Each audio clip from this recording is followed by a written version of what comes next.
Hey team, it's Mr. Lackey, and I'm here with your last weekly video update. That's because as we're moving forward into the hybrid schedule, I'm going to start seeing half of you in person every week, and I'm going to drop off on these video updates because it's going to be a lot easier for us to stay in contact when I'm seeing you in person.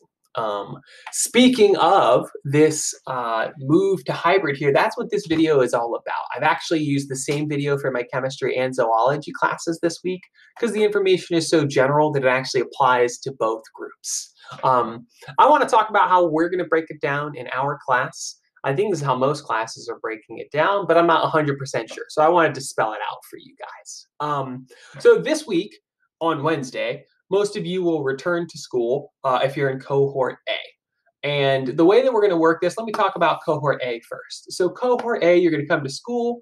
We're going to do some live lessons. And then I will, before you go home on Friday, I'll tell you a little bit about what you can expect to work on when you're at home. And then the next week, of course, you're going to be all virtual, and you'll have some virtual lessons. Whenever your cohort is at home doing virtual lessons, it's going to be pretty similar to what it's been like so far this year. It's going to be self-paced, and you're not going to ever have to dial in. So there's never going to be time periods when your cohort is home that I'm expecting you to like dial in and attend live class. We're not going to do that way. So basically, we're going to get all the live stuff when you're there in school, and then you'll have some virtual self-paced assignments for the weeks that you're home. If you're in cohort B, all that stuff applies to you, but you're basically just going to be like 1 week behind cohort A. So whatever I do with cohort A this week, whatever lessons we do in person, when I see you next week, cohort B, I'm going to give you the same lessons the cohort A got a week before. And then, always because of that, you're going to stay pretty much just 1 week behind them. The downside of that system is that if we do it that way, cohort B has nothing to do this whole week.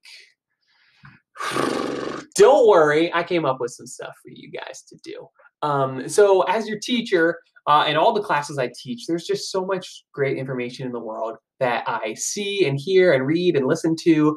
And I am thinking, all the time, there's like never enough time to share all the fun science things I want to talk about with my students in the course of a school year. And so instead, what I've done for people in cohort B, this week, you're going to work on what I would call a floating unit. So it's going to be some stuff that doesn't necessarily totally relate to exactly what we're doing in class right now, but it's just stuff that I wanted to share with you before the year ended because I thought it was interesting or I thought it would be helpful to you. You're going to work on that stuff. And then at some point later, the schedule will balance out where there's a week where cohort A ends up with an extra virtual week, just like you guys, cohort B has an extra virtual week right now. And they'll do the floating unit way down the line. I don't know if that's going to be like Thanksgiving or some other time, but that's how we're going to do it. That's the main thing I want you to know. And because of this, though, stuff's going to start potentially getting confusing because I'm going to be having you guys working kind of a week in step behind each other, with A going first and B going behind you. So I wanted to show you how the schedule is going to look different. If we go over to the Schoology page, this is my zoology Schoology page, but chemistry, your page looks pretty similar. And you click on the schedule. And this is my zoology schedule, but chemistry, your schedule looks pretty similar. Right now, it looks something like this. Like this was the schedule for last week, right? Well, the new schedule is going to look a little different because I want to break it down by cohort. So I'm going to scroll down here. I haven't yet, as of the making of this video, I haven't yet filled out this table, but this is what the table is going to look like now. So here's the current week, Monday the 21st. I have two different columns. One column for cohort A, the people who are going to be live in school, and one column for cohort B, the people who are going to be virtual. All you need to worry about is your own cohort column. If you see something appear in cohort B, but you're in cohort A, you don't have to do it until it appears in your own column, okay? So try your best to train yourself to look at just your column and ignore the other column. I'm going to do my best when I post assignments on Schoology to kind of assign them to groups at a time so that it doesn't get confusing. So if I'm posting something that I think only cohort A needs to see this week, I'm going to try to hide it from cohort B until they need to see it. but I can't promise that I'll do that effectively. So if you're starting to see stuff on the Schoology page, or you're starting to see stuff show up in the grade book for like due dates, and you're like, is that for me or is that for somebody else? Come check out the schedule and look at the page and say, okay, yeah, we had that listed for us this week, or no, I don't see that for us this week. It must be something we're going to do next week, right? Um, that's the main stuff I needed you guys to know.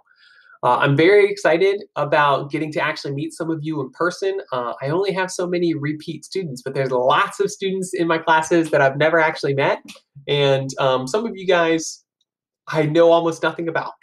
So I'm really excited to actually get to meet you in person. We're going to figure out together what a live science class looks like in this interesting year. But I think it's going to be really nice to actually get to know your personalities a little bit and get the opportunity to have a break in the routine that we've kind of built for ourselves.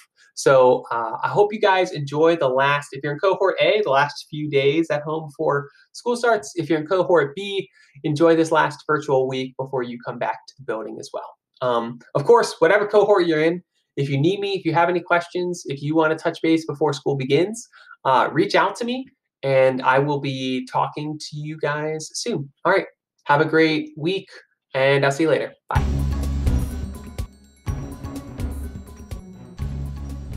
Is it true you're not going to do any more weekly updates, Mr. Lackey? Oh, yeah, that's the case. I'm going to have too much work to do. I can't do any more of them. And but no, but the people demand them. They want more. I know. I understand. There's a. Oh, please. I get it. I know. I have a lot of work to do, though. Please, more weekly updates. We don't want them. I understand. I know. I get it. We're really, I'm pressed here. I'd love to do more, but I just can't. I'm too busy to do them.